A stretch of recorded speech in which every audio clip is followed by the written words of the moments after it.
जैसे युद्ध जीतने की बात, विवाह की बात, जन्मदिन हो या स्वयंवर का दिन, आप हमेशा ब्राह्मणों को दान देते हो, जिससे तुम्हारे सुख को किसी की अशुभ दृष्टि न लगे, तुम्हारे मार्ग के सारे अवरोध दूर हो जाए, तुम्हें ब्राह्मणों का आशीर्वाद मिले।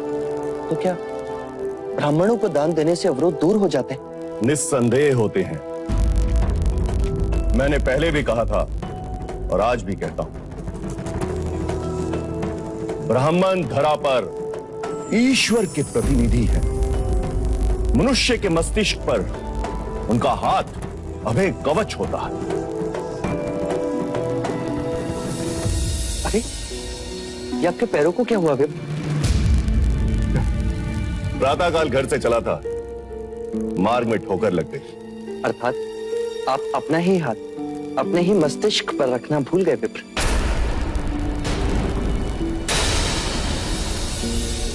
अब कहना क्या चाहते हैं युवराज?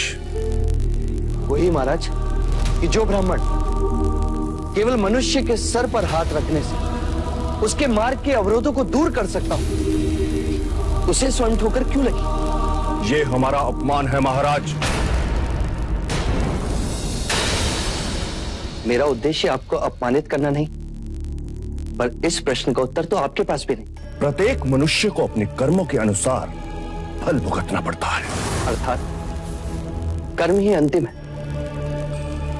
आपके दृष्टिकोण से कर्म ही निर्णायक है। मनुष्य को अपने कर्मों से कोई नहीं बचा सकता। सत्य है। अर्थात आपके आशीर्वाद मिथ्या है विप्र। युवराज! क्षमा विप्र, आप गुरु हैं, ज्ञानी, मुझे उद्दंड ना समझे। पर जब कर्म ही सब कुछ है, तो वर्णों को इतना महत्व क्यों कि ब्राह्मण मस्तिष्क पर हाथ रखे तो आशीर्वाद और शूद्र छू भी ले तो अपराध?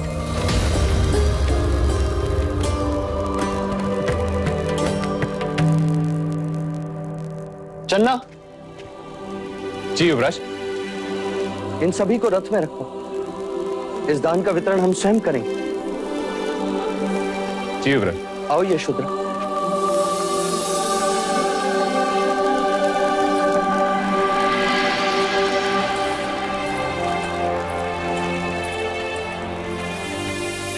क्षमा आचार्य। युवराज सिद्धार्थ की जय। युवराज सिद्धार्थ की जय। युवराज सिद्धार्थ की जय। युवराज सिद्धार्थ की जय। युवराज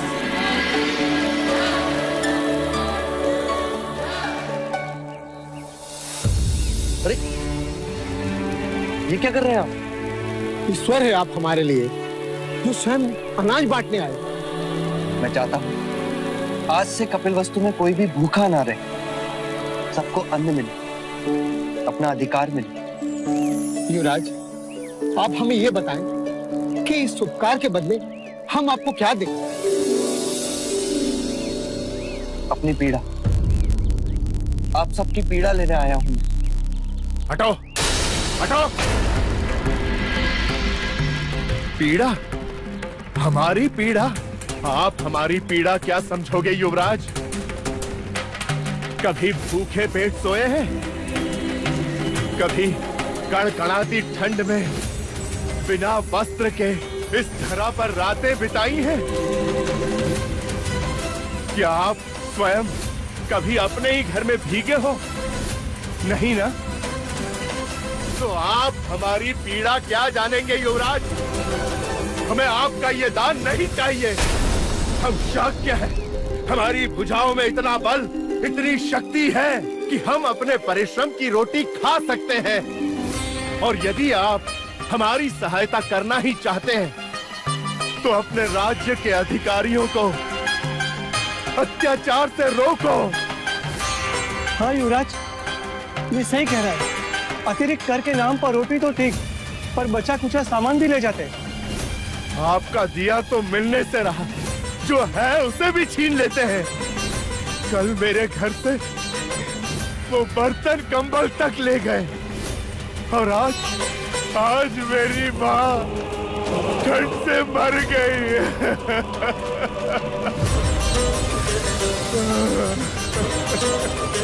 इतनी क्रूरता, कौन है अधिकारी?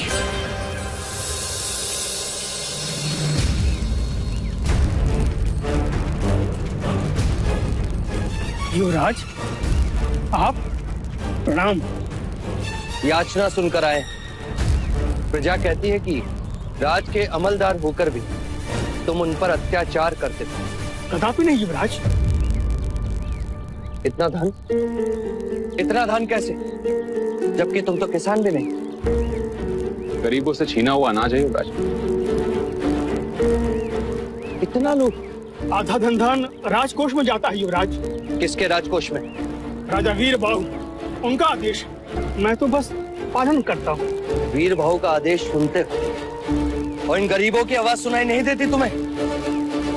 इसका दंड तुम्हें मिलना ही चाहिए। क्षमा करें युवराज, क्षमा करें।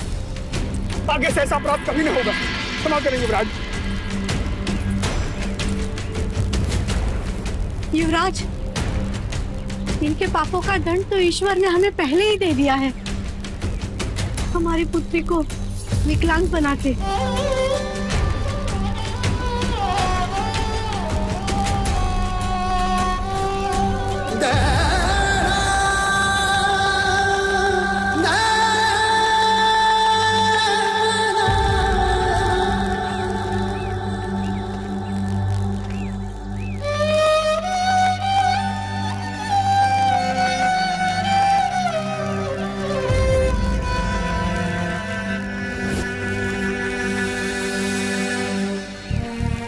तुम्हारी पुत्री की विवशता ने आज तुम्हें दंडित होने से बचा नहीं।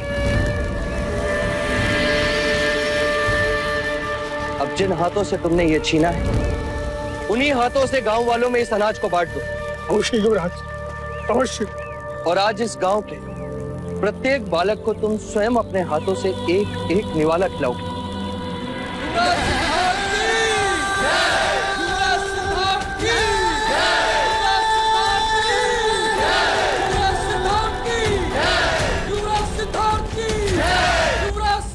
दुख का साम्राज्य देखा था। आज तक मैं सोचता था कि धन सुख देता है, दुख को दूर करता है। पर ये गरीब, जिनके पास ना धन है ना धान, वो भी दुखी। और ये अधिकारी, जिसके पास धन भी है और धान, ये भी दुखी। अर्थात धन भी दुख को दूर नहीं करता।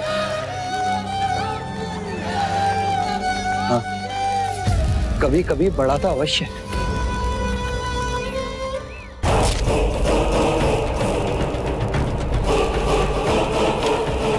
कहो बांदुल, क्या है तुम्हारी उपस्थिति का कारण? महाराज, शाह के राजा शुद्धोधन का राजदूत आया है। कह दो उससे कि महाराज मंत्रणा में नहीं मिल सकते। जी महाराज, परंतु वो आपके नाम महाराज शुद्धोधन का यह संदेश भी लाया है। क्या लिखा है?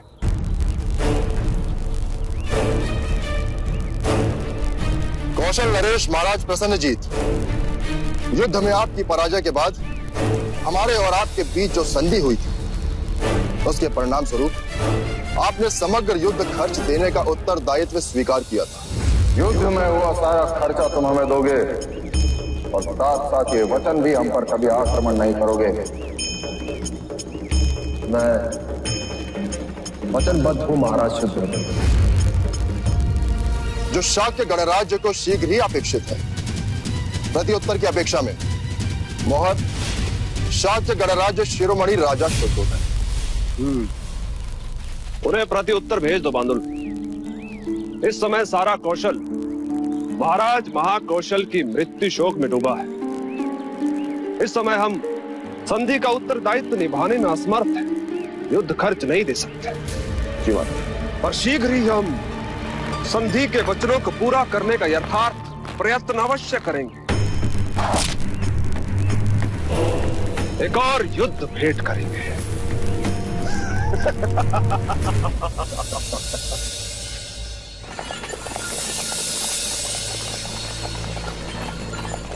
रथ रोको चंदा। वहां कौन है?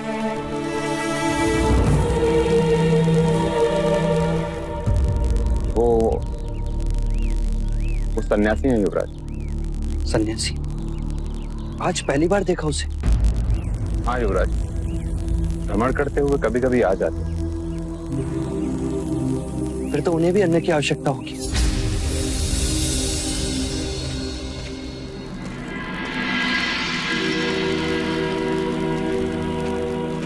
प्रणाम। मैं शाक्य युवराज सिद्धार्थ हूं, आपको अन्न देने आया हूं। क्या कहकर पुकारूं आपको? कुछ भी कह ले। साधु, संत, योगी, तपस्वी, कुछ भी कह के पुकार सकता है।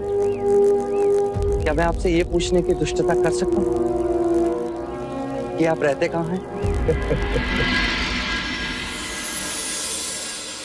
ये सारा संसार ही है घर मेरा। और काम? काम तो संसारी करते हैं, सन्यासी नहीं।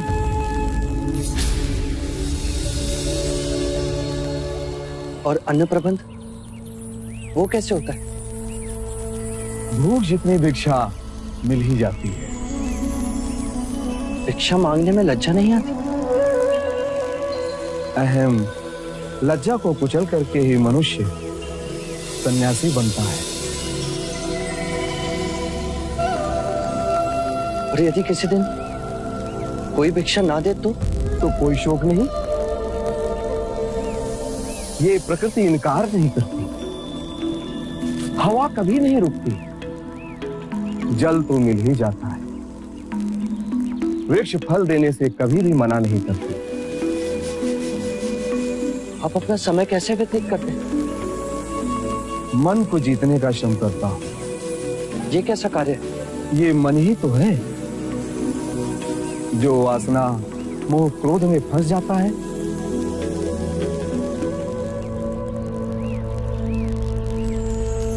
आप यहां से किस मार्ग जाएंगे? वो मैं नहीं, ये मार्ग ही सुझाएगा जहां आनंद मिले। राजन, ये धान तुम ले जाओ, इसकी मुझे कोई आवश्यकता नहीं। तुम अपने मार्ग चलो, मैं चला अपने मार्ग।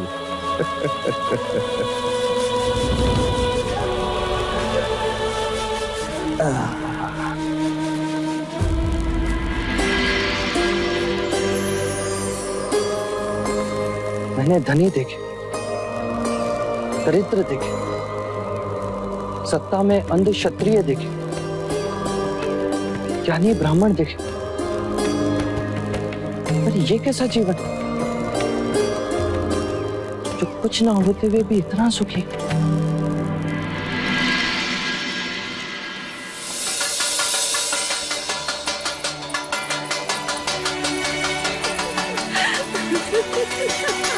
क्या हुआ मंगला दीदी?